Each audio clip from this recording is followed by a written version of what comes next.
예, 안녕하세요. 토끼 왕자입니다. 오늘은 하락장에 대해서 얘기를 해보겠습니다. 요즘 역대급 하락장을 보내고 있는데 부동산, 주식, NFT 등등 전방위적으로 자산이 박살나고 있습니다. 저 역시도 엄청난 손실을 보고 있고요. 정말 보기 드문 하락장을 보내고 있는데 당연히 20년 가까이 재테크를 해오는 저로서도 지금의 손실이 몇천만 원 단위로 나가고 있고 작년 대비해서 자산이 엄청나게 많이 줄었습니다. 그러니까 기분이 좋을 수는 없습니다. 하지만 그래도 짬밥 덕분이니까요. 생각보다 심한 멘붕은 겪고 있지 않고 있는데요. 저는 제가 주식책을 쓸 때 투자와 연애를 자주 비유를 했습니다. 일단 이 얘기부터 할 건데 모태솔로가 좋아하는 사람이 생기면 어떻게 될까요? 밀당도 하지 못할 거고 속도 조절도 못하고 맨날 안절부절하면서 난리가 날 겁니다. 그런데 여러 번 연애를 해보고 헤어짐을 겪어본 사람은 어떻게 될까요? 그러니까 애인과 싸우거나 짝사랑이 잘 안 될 때도 예전보다는 잘 버틸 수 있을 겁니다. 그러니까 몇 번 겪어본 일이고 연애를 하다 보면 부침이 있다는 것도 겪어서 잘 알고 있고 그러니까 이 사람이 아니어도 시간이 지나면 저희 마음을 사로잡은 사람이 또다시 죽고 못 살 사람이 나타난다는 것도 잘 알고 있기 때문입니다. 지금 상황을 처음 겪는 초보들은 이번 하락장이 영원할 것 같고 세상이 끝날 것 같고 어른들 말씀대로 주식하면 패가망신 코인 투자는 폰지 사기라는 생각을 하고 있을 겁니다. NFT도 사기라고 생각을 하고 있겠죠. 너무 가격이 많이 빠지니까 이런 하락장 본 적이 없을 테니까요. 그런데 이런 하락장은 정말 드물게 오는 하락장일까요? 우선 1920년대에 경제대공황이 있었습니다. 굵직굵직한 것만 얘기를 하면 그 뒤로도 세계 2차 대전이 있었고 석유파동이 있었고 냉전이 있었습니다. 펄프전도 있었고 우리나라도 데미지를 엄청나게 입은 IMF도 있었죠. 1998년에 2000년 초반에는 미국발 IT 버블이 꺼졌고 9.11 테러도 있었습니다. 2001년인가요? 9.11 테러도 있었고 그때 당연히 주식시장 박살이 났습니다. 2000년대에는 북한이 미사일만 쏘면 주식시장이 출렁거리기도 했었고요. 2008년에는 서브프라임 사태가 있었습니다. 모기지론해서 국내 메이저 종목들이 그때 저는 주식 투자했었는데 국내 메이저 종목들이 하루에 10%씩 박살나는 경우가 있었습니다. 전염병 같은 경우만 해도 사스가 있었고 메르스가 있었고 신종플루가 있었고 지금 코로나를 겪고 있습니다. 그러니까 몇 년마다 한 번씩 전 세계적으로 데미지를 입고 있는 건데 그러다 보니까 20년 3월에는 엄청난 하락장이 왔었죠. 제 기억으로는 1400 코스피가 깨진 것도 기억을 하고 있는데 지금의 하락을 할 수 없을 정도의 장이 펼쳐졌습니다. 그리고 올해 들어서 미국에서 금리 인상과 유동성 축소를 발표하면서 증시가 안 좋아졌고 증시랑 따로 놀던 코인 쪽도 이번부터는 증시랑 같이 하락을 하고 있습니다. 거기다가 러시아가 전쟁을 일으켜서 몇 달째 전쟁도 벌어지고 있습니다. 그러니까 안전자산일 줄 알았던 비트코인이 전쟁에서는 더 심하게 떨어지고 있고요. 그러니까 생각보다 엄청나게 자주 폭락장이 찾아온다는 게 저의 생각입니다. 현실이기도 하고요. 그러니까 결국 지금의 하락도 몇 년 뒤에 돌이켜보면 그냥 한 번씩 찾아오는 급락장에 불과하다는 겁니다. 그러니까 영원할 것 같지도 않은 거고 영원할 것 같아 보여도 언젠가 끝이 나는 거고 정말 이런 하락장이 있는가 싶다가도 생각보다 자주 찾아오는 거죠. 그러니까 바꿔 말해서 굳이 지금 인생이 끝날 것처럼 생각할 것도 아닌 거고 투자 세계를 떠날 것도 아닌 겁니다. 투자 세계 떠날 필요가 없는 거죠. 만약 노동력으로 벌어들인 수입만으로 만족할 수 있는 생활을 할 수 있다면 투자는 안 해도 됩니다. 그렇지만 월급만으로는 자기가 원하는 삶을 살 수가 없다면 그걸 달성할 수 없다면 오히려 지금 같은 하락장이 자기 투자 수준을 한번 리뉴얼할 수 있는 기회로 삼아야 되는 겁니다. 위기가 꼭 기회인 건데 만약에 집이 없는 사람이라면 지금 같은 하락장에 급매를 노리는 것도 좋은 거고 현금이 있는 사람이라면 낙폭과대 우량주를 슬슬 줍줍하는 시기로 가지는 것도 좋은 거겠죠. 그러니까 언젠간 대세가 될 기술주들이 유독 심하게 많이 빠졌으니까 식스지나 메타버스 이런 쪽이 요새 유난히 빠졌는데 현금이 있다면 이런 종목들을 지금 슬슬 사는 것도 방법일 겁니다. 아니면 이더리움이 박살나고 있으니까 지금 이더리움을 좀 사서 NFT 시장 살아날 때 자금을 모아두는 것도 방법이겠죠. 다른 영상을 보신 분은 아시겠지만 저는 단기간에 말도 안 되는 수익을 올리는 것을 절대로 싫어하고 극혐합니다. 운에 맡기지 않는 한 그런 일이 있을 수 없다 생각을 하는데 저는 조금씩 꾸준히 안정적으로 자산을 불리는 걸 추구하는데 여기에는 두 가지 원칙이 나옵니다. 그러니까 하나는 조금씩 꾸준히 투자를 해나가기 때문에 횟수로 본다면 우리는 평생 몇백에서 몇천 번의 투자를 매매를 하게 됩니다.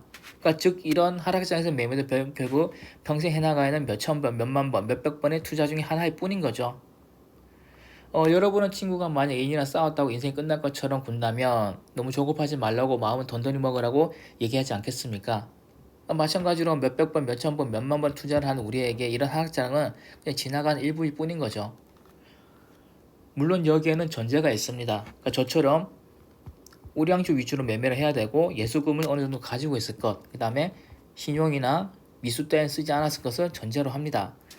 이전 영상에서 저는 제 지인이 한 달에 30% 수익은 꾸준히 낼 수 있다라고 얘기를 하는 지인 얘기를 했었습니다. 그분은 대기업 기획팀장인데도 불구하고 화학대 생각에 빠진 건데 자기는 공부만 하면 자기 주변에 고수도 있고 유튜브도 보고 해서 한 달에 30% 수익을 낼 수 있다는 얘기를 하더라고요. 그러면서 초보인 주제에 자기 스스로의 실력을 대단하다고 생각하고 신용미수를 땡겼습니다. 그딴 식으로 하면 이런 하락장에서는 엄청난 속도로 자산이 박살날 수밖에 없고요. 안정적인 투자를 하는 저로서도 이런 하락장에서 몇천만 원 손실을 봤는데 이분 같은 경우는 이제 억 단위가 넘어가겠죠, 손실이. 한동안 연락은 안 해봤지만 진짜 엄청나게 계좌가 박살이 났을 겁니다. 또 다른 투자 원칙은 투자는 예측이 아니라 대응의 영역이라는 겁니다. 제가 항상 하는 말인데 주식 투자건 코인 투자건 NFT건 어떤 거건 절대로 예측이 아니라 대응을 해야 되는 겁니다. 주식시장은 역사가 깊어서 그런지 그런 사람이 좀 드문 편이긴 한데 코인이나 NFT 쪽을 보면 유난히 장담을 한 사람들이 많습니다. 이거 얼마 간다고 했지? 이거 사라고 했지? 야 여기서 얼마 빠지면 몇 달간 하락장이고 이거 지지 못하면 무너지는 거고 뭐 어쩌고 저쩌고 하는 예측을 엄청나게 많이 합니다. 당당하게요. 자기 예측이 맞다고. 근데 저는 그런 사람 볼 때마다 솔직히 비웃게 됩니다. 아니 네가 뭔데 그런 장담하는 거야 라는 생각밖에 들지 않는 거죠. 제가 생각하기에 그런 장담할 수 있는 사람은 전 세계에 몇 명 되지 않습니다. 예를 들어서 파월이다. 미국의 파월 의장이라면 가능하겠죠. 내일 주식은 오를 거라고 예측을 하고 자기가 발표를 하는 겁니다. 금리는 절대 인상하지 않겠다고. 그러면 주식시장 오르겠죠. 아니면 바이든이면 가능합니다. 오늘 뭐 철도 산업 사세요 이렇게 얘기를 해놓고 자기가 내일 발표를 하는 거죠. 이제부터 미국은 모든 예산을 철도 산업 부흥에다 쓰겠다. 몰빵하게 때리게 얘기를 하는 겁니다. 그러면 철도 산업이 뜨겠죠. 뭐 하나 더 예를 들면은 푸틴이라면 가능합니다. 오늘 푸틴이 미국 주식에 몰빵을 하고 내일 전쟁 종료 선언하면 미국 주식이 오를 겁니다.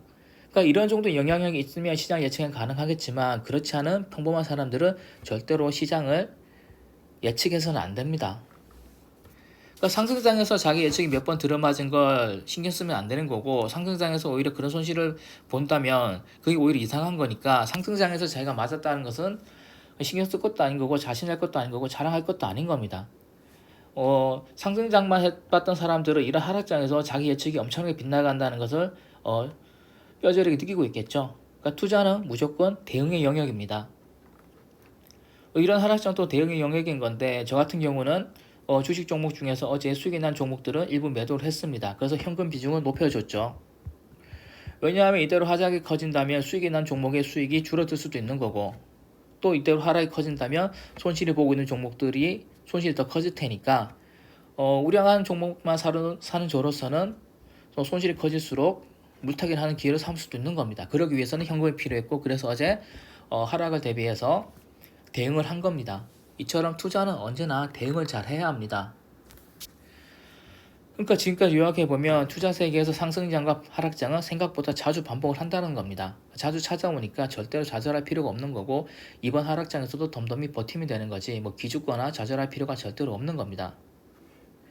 그리고 생각보다 자주 급락장이 오니까 급락장에서 자기 예측이 빗나가는 경우가 엄청나게 많습니다. 그렇기 때문에 절대로 시장은 예측하지 말고 또 자만도 하지 말고 존버하면서 대응을 하라는 겁니다. 그러기 위해서는 절대로 부실주 같은 거 사서는 안 되겠죠. 신용미수도 해서는 안 되는 거고요. 그리고 투자의 기본은 쌀 때 사서 비싸게 파는 겁니다. 그리고 이런 하락장은 둘도 없는 싸게 살 수 있는 기회인 거죠. 그러니까 이런 급락장은 당연히 싸게 살 수 있는 기회로 생각해서 오히려 투자를 늘려갈 기회로 보시는 것도 맞는 겁니다. 위기는 곧 기회니까요. 그리고 이런 급락장에서 자기 자산의 건전성을 올릴 수 있는 방법이 어떤 건지 생각을 해봐야 되는 겁니다. 예를 들어서 제가 수익이 난 종목을 매도를 하고 손실 중인 종목을 물타기 하는 것도 제 자산의 건전성을 올리는 거죠. 왜냐하면 우량주라고 하면 꾸준히 오를 수밖에 없는 건데, 그렇다면 이미 많이 오른 종목이 더 오를 가능성보다는 떨어진 종목이 반등을 해줄 가능성이 더 높기 때문에 이런 식으로 제 자산의 건전성을 개선해서 나가는 겁니다.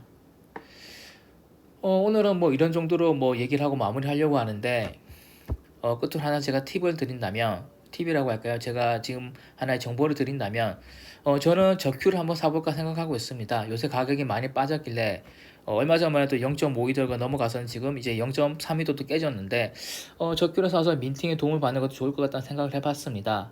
아마 초보분들이시라면 이 적큐가 뭔지 모르는 분들이 꽤 계실 텐데, 제가 다음 영상에서 적큐가 뭔지 소개를 해드리겠지만, 당연히 해드리겠지만, 그런 영상을 만들기 전에 미리 한번 예습으로 적큐가 뭔지, 이걸 어디에 쓰는 건지 공부해 보시는 것도 도움이 될 것 같습니다. 그러면 오늘 하락장에 대해서 20년 짬밥에 투자를 했던 제가 어떤 생각을 하고 어떤 전략을 세웠는지 말씀드렸고요. 저는 토끼 왕자였고, 이런 하락장에서도 언제나 마음 단단히 먹고 성투하시길 바랍니다. 예, 감사합니다.